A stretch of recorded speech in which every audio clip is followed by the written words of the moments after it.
Olá pessoal, tudo bem com vocês? Espero que sim. Bom pessoal, nesses próximos vídeos estaremos montando a plaquinha do PI polonês.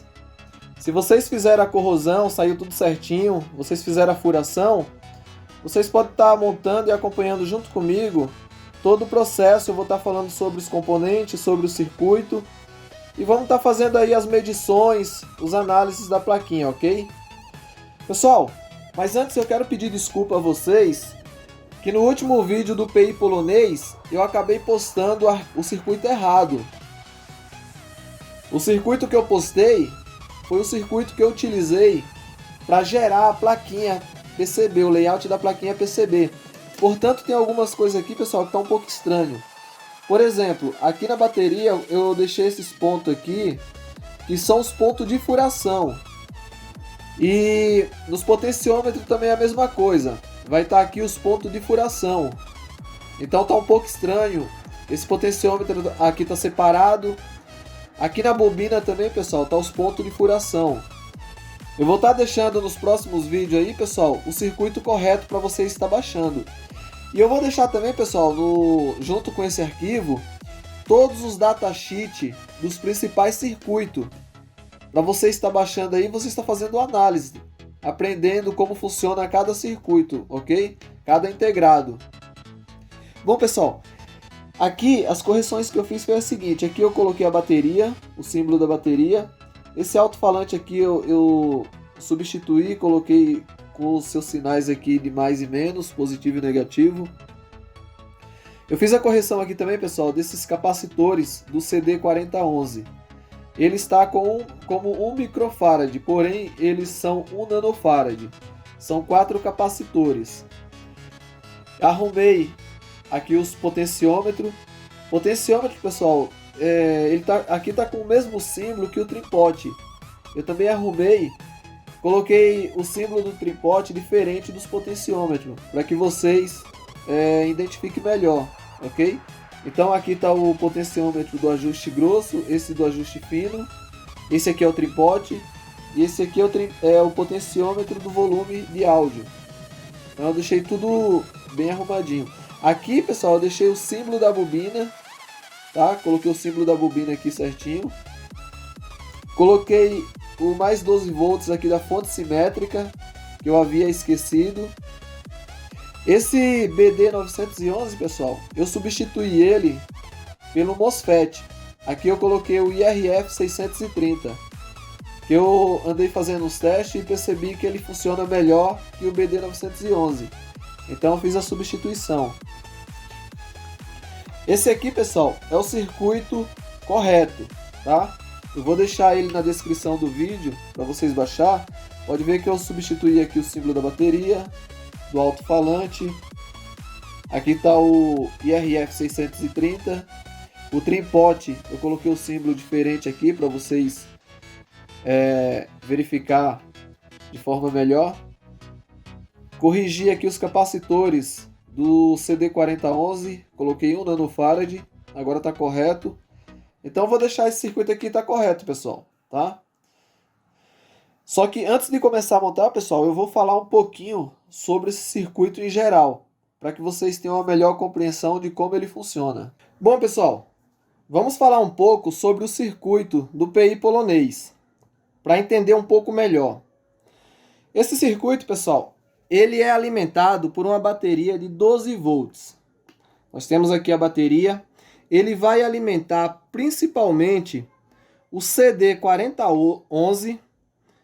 Ele é um CI de portas lógica. Dentro desse CI nós temos 4 portas NAND, tá?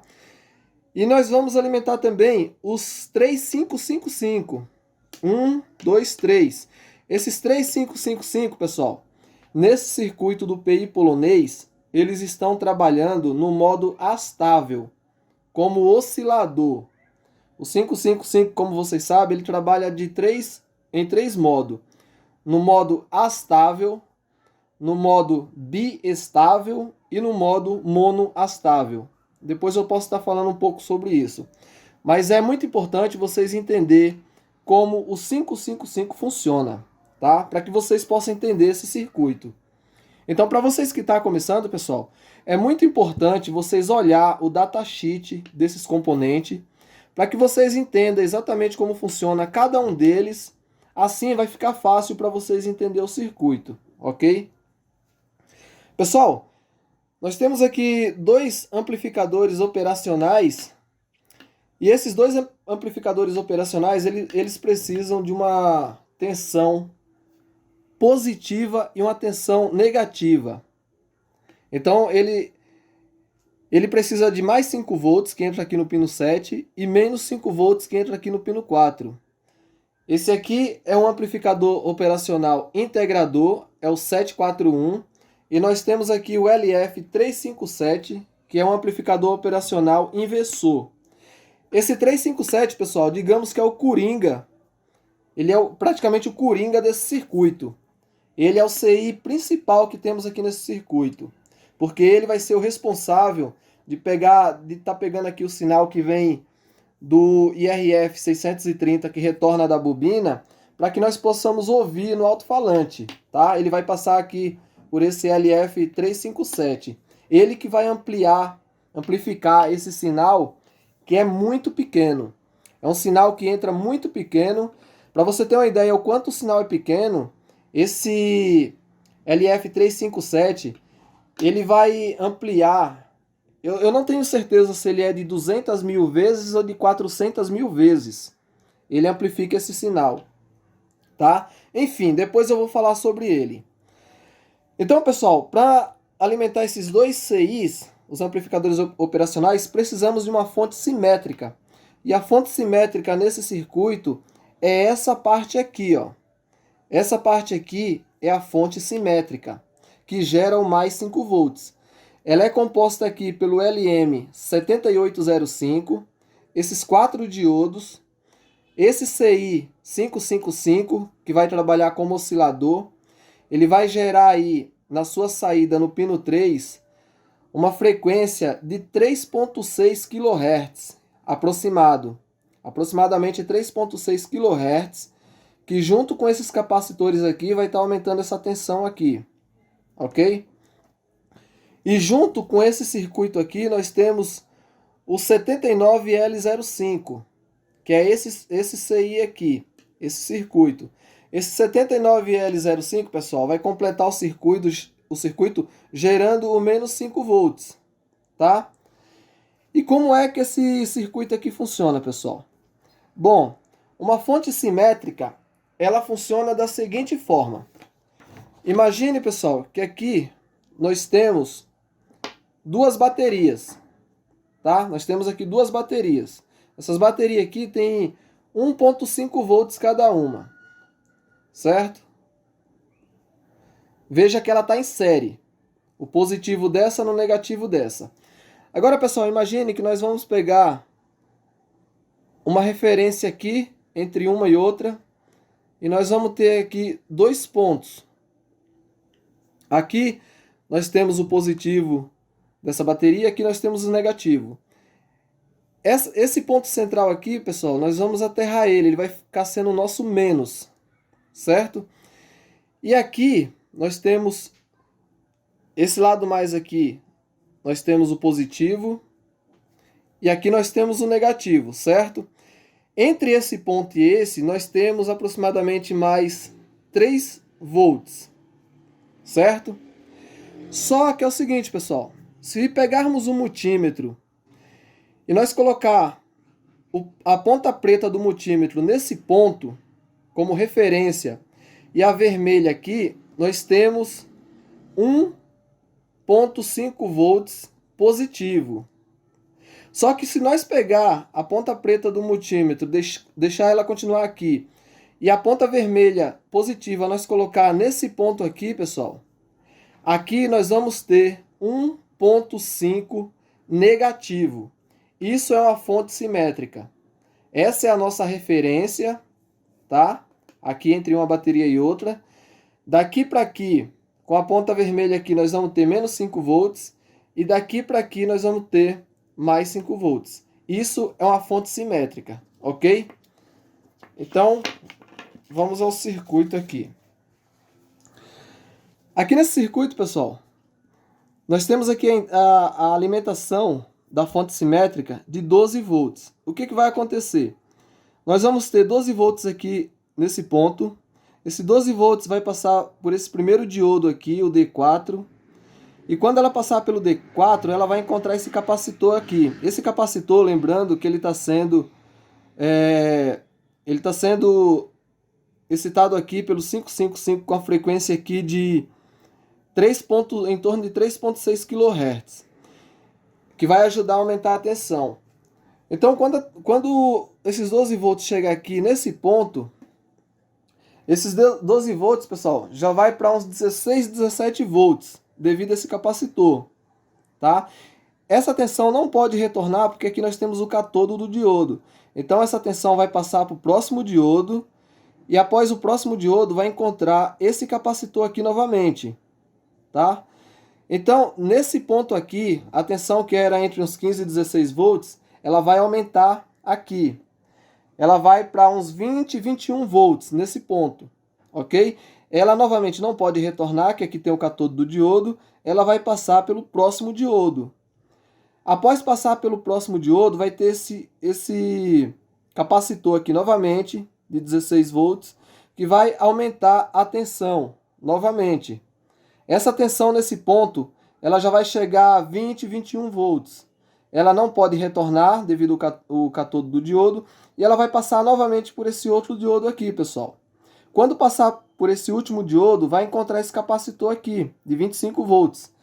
Esse capacitor vai novamente aumentar a tensão nesse ponto. Essa tensão já vai estar entre 28 e 30 volts, que é a tensão que nós vamos ter aqui na entrada do LM7805, ok? Após passar pelo 7805, nós vamos ter uma tensão regulada aqui na saída de mais 5 volts.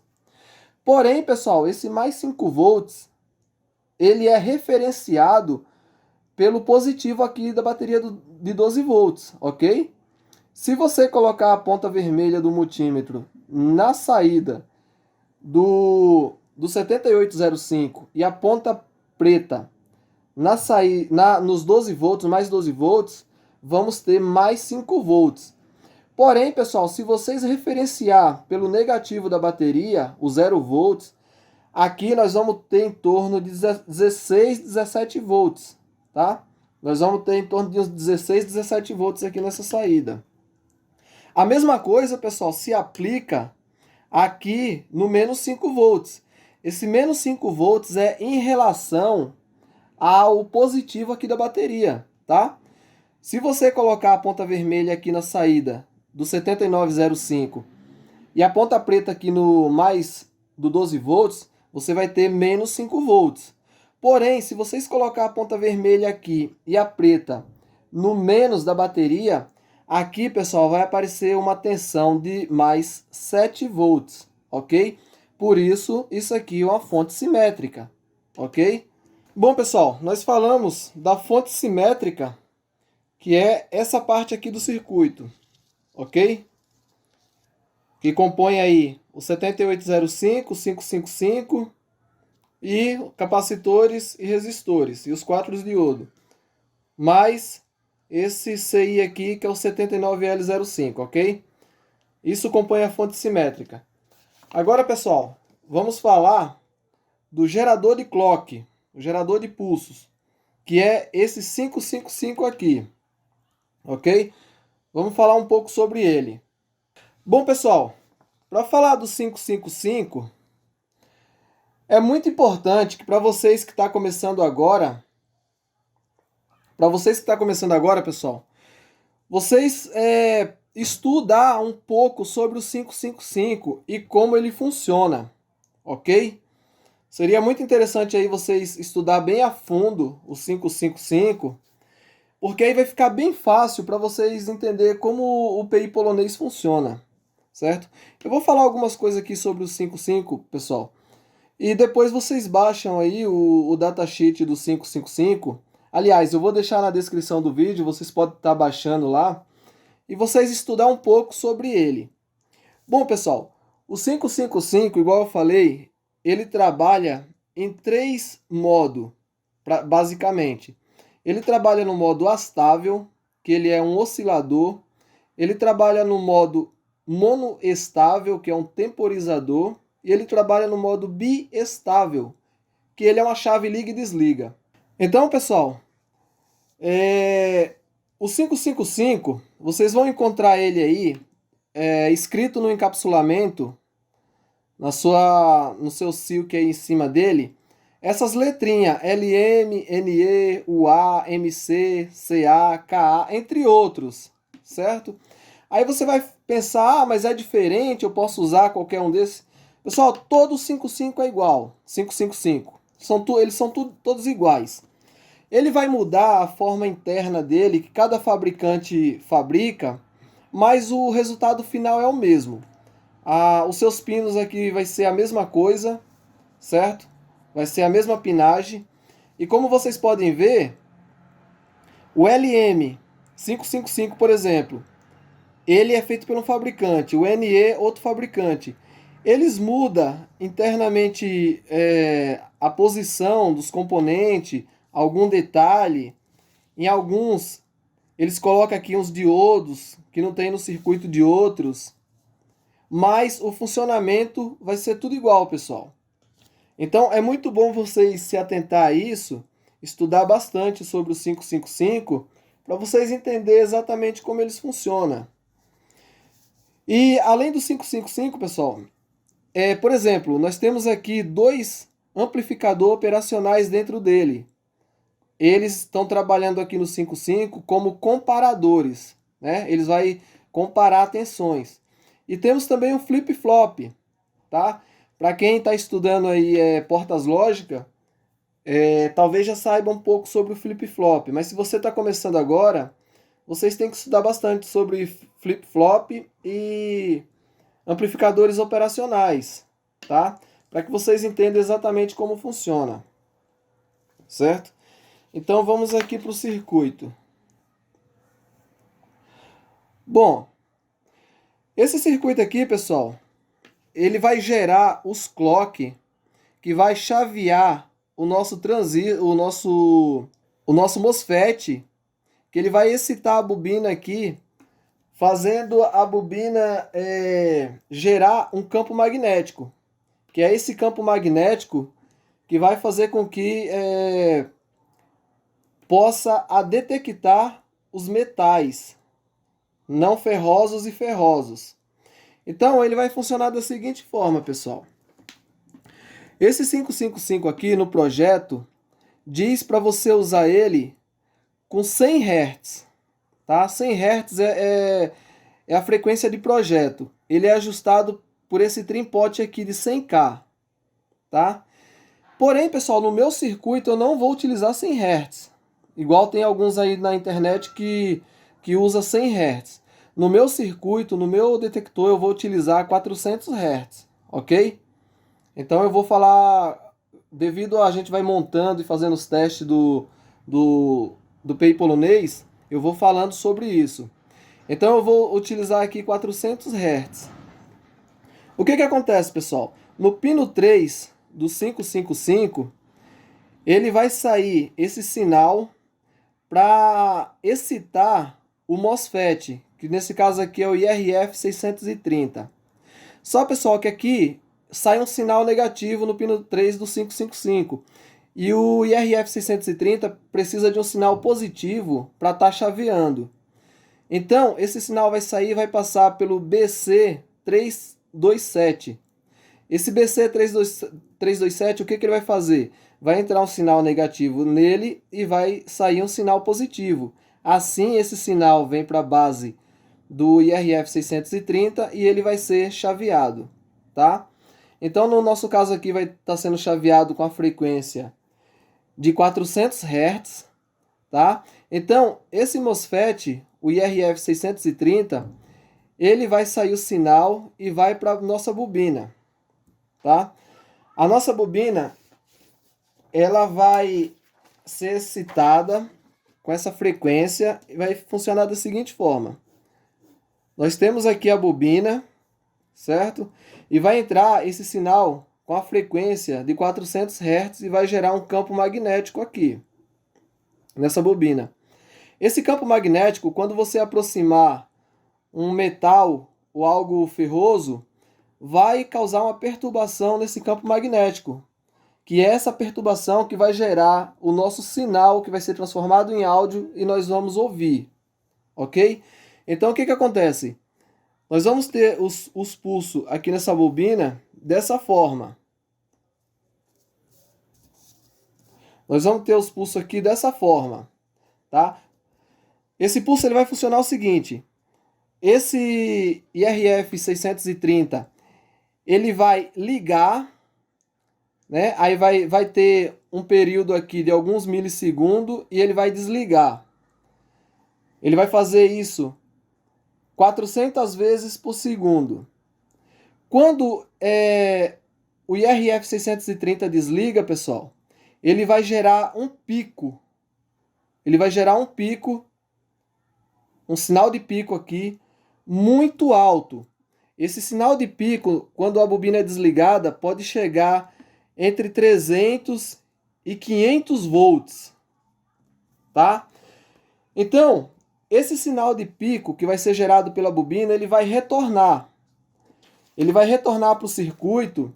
Ele não vai danificar o circuito, pessoal, porque digamos que ele tenha 500 volts. Mas é 500 volts praticamente sem corrente nenhuma. É uma corrente muito, muito, quase praticamente nula. Então esse sinal vai retornar da bobina, pessoal. E para não danificar o circuito, nós temos esse resistor aqui de 180 ohms. Esse resistor de 180 ohms, ele vai servir como filtro, tá? Então esse sinal vai retornar. Ele vai ser cortado quando passar por esse resistor de 180 ohms. Esse sinal ele vai ser cortado. Então ele vai se tornar um sinal bem pequeno, que não vai danificar nada. De 500 volts ele vai ficar aqui um sinal bem pequenininho, tá? Ele vai retornar. Então esse sinal vai vir, vai passar por esse resistor de 180 ohms e esse sinal vai vir para o nosso LF357, que vai pegar esse sinal muito pequeno, ok? Vai pegar esse sinal muito pequeno e ele vai amplificar. Pessoal, eu não tenho certeza, depois vamos olhar no datasheet desse LF357, mas acredito que essa amplificação aqui é a partir de 200 mil vezes. Depois eu vou confirmar direito qual é o ganho desse CI. Que todo amplificador operacional, quando você compra ele, ele já vem com ganho determinado, entendeu? Tem CI que é 100 mil vezes, 200 mil vezes, 300, 400, 500 mil vezes. E por aí vai. Então esse CI eu vou confirmar se ele é 200 mil vezes, 300 ou 400 mil vezes. Mas é uma amplificação muito grande. Então esse sinal muito pequeno vai passar por ele, ele vai amplificar, por isso que ele é considerado o CI mais importante nesse circuito, certo? Então ele vai sair daqui, pessoal. Esse 741, ele vai pegar uma amostra, tá? Ele vai pegar uma amostra dessa amplificação. Essa amplificação, para chegar no 741, ele vai ser controlado aqui pelo CD4011, através desse 245, tá? Que é uma referência. Então esse 245 aqui, ele vai ficar abrindo e fechando, de acordo aqui com o 4011. O 4011 vai controlar esse pulso de amostra que o 4011 vai pegar e vai controlar esse 245, tá? Então ele vai vir para o 741 e o 741 ele vai para o 555 gerador de áudio. Esse 55 vai gerar o áudio, vai vir para o BD 140, esse BD 140 vai amplificar o áudio que vai sair no nosso alto-falante, ok? Então é assim que vai funcionar esse circuito, pessoal. Então, o gerador de clock é o responsável aqui por gerar os pulsos que vai fazer a nossa bobina gerar um campo magnético e detectar os objetos, tá? Então, o sinal vai voltar, vai entrar aqui no LF, que vai ser amplificado e assim segue aí o sinal. Nos próximos vídeos, pessoal, eu vou estar explicando melhor sobre como funciona aqui o CD4011 e o resto do circuito aqui, o gerador de áudio, o 741, ok? Eu não vou estender muito para não ficar muito longo o vídeo, porque dessa forma vai ficar muito cansativo. Então eu vou parar por aqui e voltamos no próximo vídeo para explicar o restante do circuito. E só então vamos começar a montar o circuito na placa e fazer os testes, ok? Bom pessoal, eu vou estar deixando na descrição do vídeo essa pasta que contém o circuito com a correção, tá? Para vocês baixar. E eu vou estar deixando também, pessoal, o datasheet de todos os componentes, os principais componentes do circuito do PI polonês. E cada pastinha, por exemplo, 555, tem o datasheet de vários fabricantes, tá? Se você tem dificuldade, por exemplo, para ler o datasheet de um fabricante, você pode estar vendo o datasheet de um outro fabricante, ok? Então aqui tem da Fairchild, Texas Instruments. Então cada pasta, cada circuito eu deixei de vários fabricantes para que vocês possam escolher qual que você tem mais facilidade para entender. É muito importante, pessoal, vocês analisar o datasheet do CI para que vocês possam ficar sabendo sobre tensão máxima e mínima, corrente máxima e mínima e o principal nesse circuito, que são as frequências. Quais as frequências que esse circuito trabalha, ok? Se você gostou do vídeo, pessoal, deixe seu like. Se não gostou, vocês podem dar dislike. E não esqueça de compartilhar o vídeo para estar ajudando o canal a produzir novos conteúdos, ok? Obrigado a todos.